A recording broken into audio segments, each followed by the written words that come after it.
Right, welcome ladies and gentlemen to my Smile 2 review. This is written and directed by Parker Finn and stars Naomi Scott as well as Ray Nicholson, just briefly, which is of course Jack Nicholson's son, which if you couldn't tell from the trailer, definitely takes after his dad with the smile. So I watched Smile, the original, obviously when it came out, and I gave it a really positive review. I thought it was quite refreshing, just an interesting thing. I thought it was, I genuinely had a good time with it. It's not to everyone's taste, of course not. But Smile 2 was something which I was quite looking forward to. And it didn't disappoint. I watched it last night. It's a decent film. It's a decent film. It's not going to be to everyone's taste. But I really, really enjoyed this film. Just as a pretty accessible horror film, I guess. You know, accessible to most people that enjoy horror. So let's give it a review. Let's talk about it, what I liked, what I disliked, and whether you guys should watch it. You can sort of extrapolate from all of that. Yeah, sound good? Excellent. Hit subscribe if you're new here and turn those bell notifications on. I've got to ask, because if I don't ask, no one subscribes. And then when I do, people that just watch the channel, they actually do subscribe. So anyway, this is a follow-up to Smile, and it's pretty straight off the mark into it, if that makes sense. So we sort of pick back up where we left off almost, following on from the events of the final film. You don't really need to have watched the last film, but I would recommend it. I would recommend it to get into this film. It's probably best to.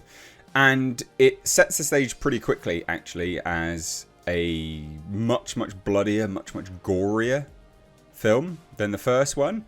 I'm not going to say it's massively gory, massively bloody, but it's pretty brutal in parts. Like, this is a pretty damn brutal film, and it doesn't come across gratuitous, actually, which is quite a difficult thing to pull off, I think, when you're doing quite, a lot of blood and gore. Sometimes it can be, oh, yep, that wasn't necessary.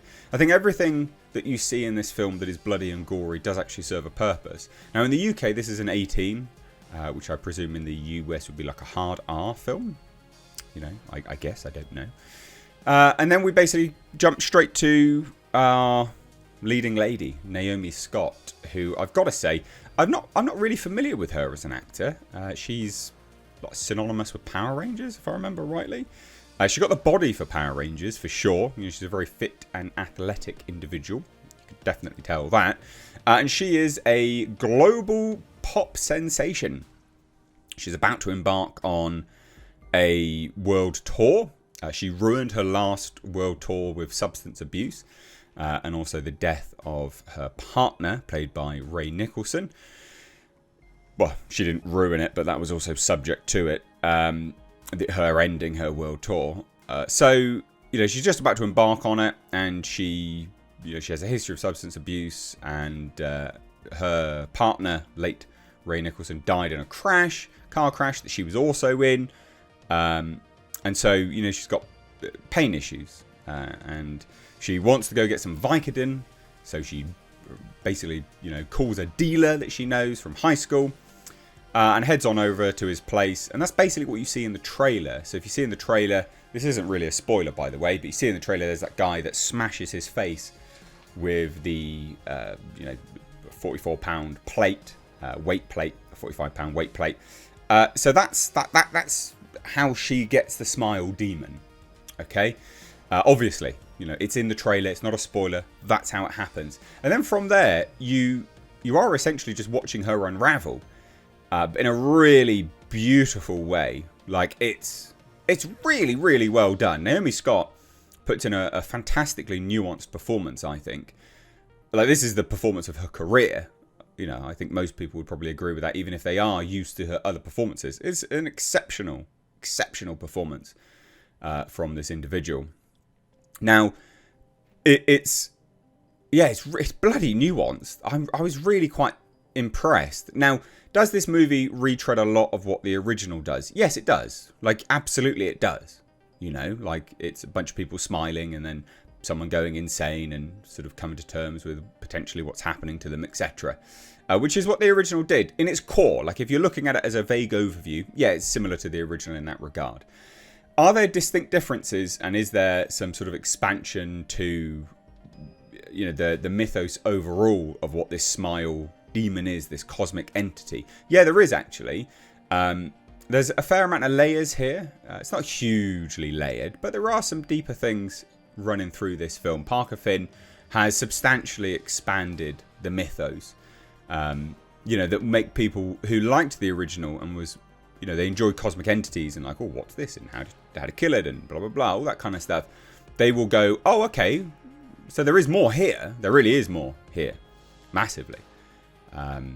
The amount of interaction that this demon has now with the host entity is substantially more than the original. And it's, there's entire conversations, to a degree anyway. And it's really, really fascinating. Really, really fascinating. And where this movie ends, it does have quite a massive, like, mic drop, pun intended, ending for this film that will make people go, okay, holy shit, yeah, this could go off in like quite an interesting way moving forwards. So does it earn a sequel, a Smile 3? Yeah, I would actually say it does. Not in a way where they're just sort of, it's not massively sequel bait to a degree. Like, it rounds out this story quite nicely, and it does leave it open for another one. They will make another one. This movie will do quite well.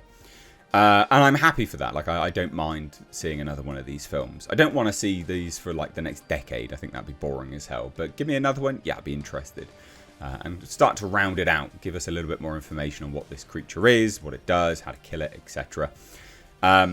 So, yeah, I enjoyed all of that. Now, to get on to the technical aspects of this film, there's some really great camera work in this, actually. Like, horrors tend to be not necessarily paint by numbers, but some of them can be pretty, bog standard, run of the mill with their camera work and things. But the cinematographer of this was great. There's a lot of clearly cameras rigged up to the main actor, following her around and her reactions and things like this. And it's really smart work, actually. And from the opening scene, you'll probably look at this and go, oh yeah, like, if you like cinematography and the technical things, films and how they're shot and whether it's, interesting or not, you can definitely tell that they've spent some time, actually planning this out, and it's done to quite a good degree. Now, the reason why I say that is, one, because if you're a cinephile, you'll appreciate it, but two, is that the cinematography work actually lends itself really, really, really well to upping the horror atmosphere. Again, it's certainly an unnerving film. It plays on auditory issues, not necessarily jump scares, but there are some obvious jump scares in there as well. But it's also, there's a great soundscape for this film. They do really, really well with the soundscape. And that, paired with great cinematography, it does lend itself to being quite an unnerving film, actually, in parts. It's significantly more unnerving than the first film, I thought, actually. So I really enjoyed this film. Strong recommendation from me. I don't really have much else to say, to be honest. I thought it all just worked, and I thought Naomi Scott was incredible in this film. Actually incredible. I thought she did a really, really good job. A lot of horror actors or actors in horror films can, I guess, phone it in to a degree. She certainly didn't phone it in. She was giving a fantastic performance. She really, really went for it, and it shows. Ray Nicholson, cool. I'd like to see him in more stuff, actually. He definitely takes after his dad. I thought he was really good as an actor in this. He wasn't in it massive, huge amounts, but he was good in what he was in. So there you go. There's my review. If you've seen it, let me know what you think down below. If you're new here, like I said, do hit subscribe. Give the video a like, and please do share. It really does help the channel out. We're at a weird time where just share the videos. Anyway, cheers guys, take care. Bye-bye now.